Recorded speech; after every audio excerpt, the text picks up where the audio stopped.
ஒரு சண்டைக்காரன் உயிரோடு இருக்கிறது சண்டை போடுறதுக்கு தான். அவன் சண்டை போடுறதே ஜெயிக்கிறதுக்கு தான். இது மியாமோட்டோ முசாஷியோட வார்த்தை. நிறைய ஈஸ்டர்ன் தத்துவங்கள்ல வழின்னு சொல்றது நம்ம எப்படி வாழணும்னு சொல்ற ஒரு கோடு மாதிரி.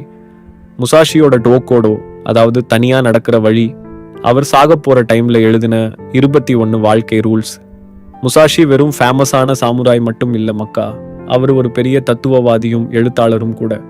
அவரோட டீச்சிங்ஸ் எல்லாமே டிசிப்ளின், ஒரு விஷயத்துல பயங்கரமா ஸ்கில்ஃபுல்லா இருக்குது. அப்புறம் நம்ம சொந்த காலில் நிற்கிறது இதை பற்றி தான். இன்னைக்கு அவரோட வேலையில இருந்து கடைசி 7 லெசன்ஸை பார்க்க போறோம். லெசன் 15, உன்னை நம்பு, மூட நம்பிக்கைகளை நம்பாதே.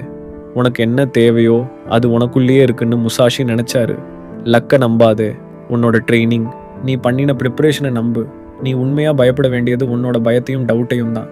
லெசன் 16, நிறைய ஆயுதங்களை சேர்க்காது. முசாஷி வாழல வேற லெவல்ல ஸ்கில்ஃபுல்லா இருந்தாரு. அவருக்கு தேவையில்லாத எல்லாத்தையும் தூக்கி போட்டுட்டாரு. ப்ரூஸ் லீ கூட இதே மாதிரி சொல்லியிருக்காரு.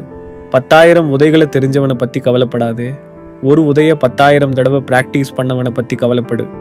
லெசன் 17, சாகிறதுக்கு பயப்படாதே. முசாஷி 30 வயசுக்குள்ள 60 டூயல்ல சண்டை போட்டிருக்காரு. தோக்குறதுன்னா சாவுன்னு அவருக்கு நல்லா தெரியும். ஒரு நாள் நீ சாகத்தான் போறேன்னு ஏத்துக்கிட்டா அப்போதான் நீ உண்மையா வாழ ஆரம்பிப்ப. லெசன் 18, வயசான காலத்துல நிறைய சொத்து சேர்க்க நினைக்காதே.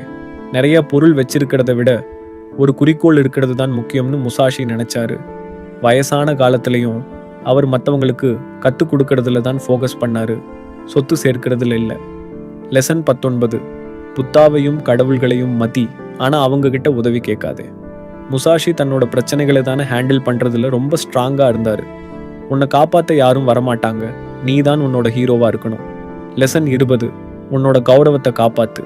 இப்போ வாள் சண்டை இல்லைன்னாலும் கௌரவம்னா நீ நம்புறதுல உறுதியாக நிற்கிறது, உன்னை விட பலவீனமானவங்களை காப்பாற்றுறது.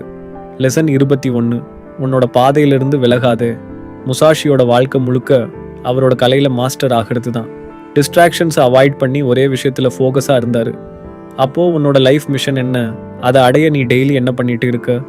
டிசிப்ளினோடையும் ஒரு குறிக்கோளோடையும் உன்னோட பாதையில் நீ போகும்போது தான் நீ ஃபில்ஃபில்டாக ஃபீல் பண்ணுவேன்னு முசாஷி நம்பினார். அவரோட விஸ்டம் இன்னைக்கும் நூற்றுக்கணக்கான வருஷத்துக்கு முன்னாடி இருந்த மாதிரி யூஸ்ஃபுல்லாக இருக்குது. இந்த வீடியோ பிடிச்சிருந்தா எங்களோட மற்ற முசாஷி டீச்சிங்ஸ் வீடியோஸையும் பாருங்கள். லைக் பண்ணுங்கள், சப்ஸ்கிரைப் பண்ணுங்கள். அடுத்தது என்ன வேணும்னு சொல்லுங்கள். பாய் மக்களே.